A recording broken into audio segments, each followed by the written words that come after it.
Ferrari was the fourth fastest team in Miami after two solid rounds on circuits that partially hid the SF23's flaws. Despite a chaotic weekend for the Scuderia, a troubling problem for the Maranello team continues. The Ferrari 2023 car had let the team down for now, and its biggest flaws have been uncovered. Is there anything the Scuderia can introduce quickly to close down the gap with Red Bull? Let's find out. The car is unable of creating steady downforce during race trim, particularly at high speeds, when the car's flaws cause unexpected behavior that complicates matters for the drivers. Charles Leclerc himself admitted that, not just from corner to corner, even in the same corner, we can have a huge oversteer rebalance, and then a huge understeer balance. That was notably evident in the fast opening sector, as both Ferrari drivers lost more than a half a second behind Red Bull. In comparison to qualifying, Ferrari performed poorly on race day. Following last year's technical instruction, Ferrari has encountered additional flaw-related concerns. Despite the F175's massive aerodynamic load, the car was unable to maximize its potential with a huge amount of gasoline. Ferrari and Red Bull enjoyed a comparable advantage in qualifying and racing in the early months of the season. However, after Spa, the deficit was consistently about 0.4 of a second. The gap between qualifying and race performance has widened following the winter break, with the SF23 losing half a second to Red Bull on Sunday. The SF23 has its own qualification, which is aided by Charles Leclerc's spurs of brilliance in qualifying. However, in the race, the flaws are obvious. Using Miami's Sector 1 as an example, which is a suitable case study for observing aerodynamic performance, the SF23 loses more than 0.2 of a second to Red Bull and Aston Martin. Mercedes has suffered a 0.4 defeat. In terms of average speed, the other teams lose 13 to 15 km an hour between Saturday and Sunday, while Ferrari loses 20 km an hour, putting the Ferrari's lack of downforce and instability in competition into context. Even at low speeds, the issue persists, albeit considerably less obvious in Miami, where Ferrari chose a very soft setup.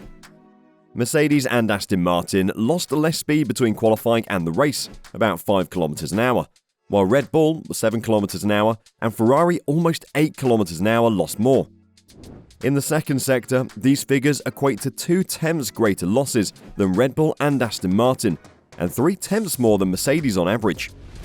The SF23's operating window is too tiny and unstable, as we saw with the W13 last year, which had trouble getting the car to perform on a single lap, and then making greater use of its capabilities on Sunday. It will be unable to solve all of the project's concerns with the upgrades anticipated between Imola, Monaco, and Barcelona. Still, it will be critical to assess if the road followed is the right one, or if a distortion of the concept in sight will be required for 2024, and one step behind Red Bull. Is the Ferrari SF23 concept the source of the problem? As between Saturday and Sunday, Haas loses more than half a second. Even the VF23, a car clearly influenced by the Maranello idea, suffers from the same problem of performance loss between qualifying and race. On Saturday, the American team suffers an average delay of 1.2 seconds, only to lose nearly 1.7 seconds per lap to the superior RB19. The deficit is nearly comparable to that of the SF23, and is the greatest on the grid, along with the Williams FW45. So there is some work to do for the Scuderia, and now that we know what they need to improve, we can look at the things they are going to improve in the coming races. Will their upgrades be a solution to their current problems? The Italian team is trying to improve its SF23 car in order to solve concerns with matching the performance of competitor Red Bull under racing conditions. The team has started an upgrade program, with a new floor and diffuser layout debuting at the recent Miami Grand Prix. According to reports, Ferrari had intended to introduce a new rear suspension to this weekend's Emilia-Romagna Grand Prix to complement the new aerodynamic solutions. With the following race in Monaco also not suitable for trying something drastic, Ferrari is likely to delay introducing the new suspension until the Spanish Grand Prix next month.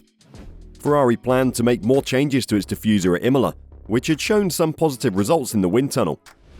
While Ferrari works on modifications to the diffuser, a large alteration to the underfloor region is also in the works and might be introduced alongside the new suspension in Barcelona. Will these be the upgrades that bring Ferrari back to the front? It will be one of the first bigger upgrades introduced by their new team boss, so this could set the tone for his reign. Vasseur, the former Alfa Romeo F1 team manager and Sauber CEO, took over the Scuderia in January of this year, following the winter resignation of the under-fire Mattia Binotto. Unreliability, strategic blunders, and turbo detuning for the latter part of 2022 resulted in a performance loss, while the new SF23 has battled for racing speed and has spikier handling. However, Vasseur has not made any snap decisions as a result of his slide down the pecking order, with Leclerc stating that the Frenchman will only now heavily interfere after using his time in command to take stock. When asked about Vasseur's leadership style and any adjustments made, Leclerc responded, "Well, I think he's just starting this process now. Until now, he was basically trying to analyze the situation as quickly as possible in order to do the best changes possible for the future. So I think the big part of the job will be done from now on, so we'll see." Obviously, I speak a lot with Fred, and I know what are his middle and long-term plans for the team, and I'm completely behind him and I trust him fully.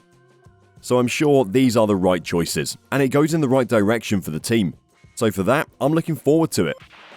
Vasseur will have to supervise a reorganization of numerous key positions at the team, with David Sanchez, head of vehicle concept, departing for McLaren.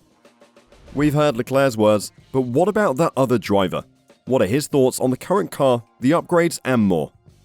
Well, Carlos Sainz is delighted with his increased grasp of Ferrari's 2023 package, while he feels the Scuderia's Challenger is not significantly superior than last season. Such a remark would come as a surprise to the Maranello crew over the winter break, considering the team's excitement and optimism that the SF23 could challenge at the front. Promising wind tunnel results were immediately replaced by a completely different image once Ferrari hit the track, as the SF23's limits, especially in racing trim, were revealed.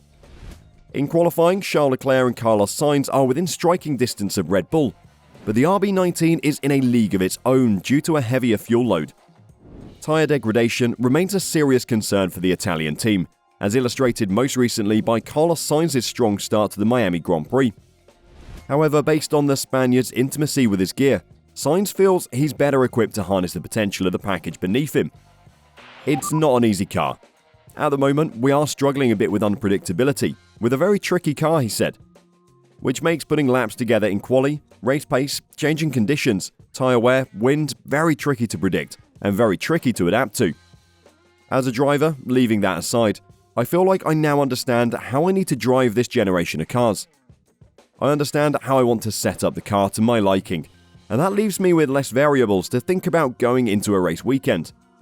It hasn't been an easy start, as I said, but I feel like even if the car is possibly even trickier than last year, I understand that trickiness better. There is probably some truth to these remarks, with Carlos Sainz now being more evenly matched against his teammate Charles Leclerc in 2023. Unlike last year, when the Spaniard committed a string of mistakes to start his season, the first 5 rounds of this season have gone much more easily. A late penalty in Australia and a horrible weekend in Baku remain scars on Sainz's record, but his qualifying and race head-to-head versus Leclerc appears to be more promising. Unfortunately for the 28-year-old, a closer look reveals that his Monegasque teammate still has a 1-lap speed advantage and a race distance advantage.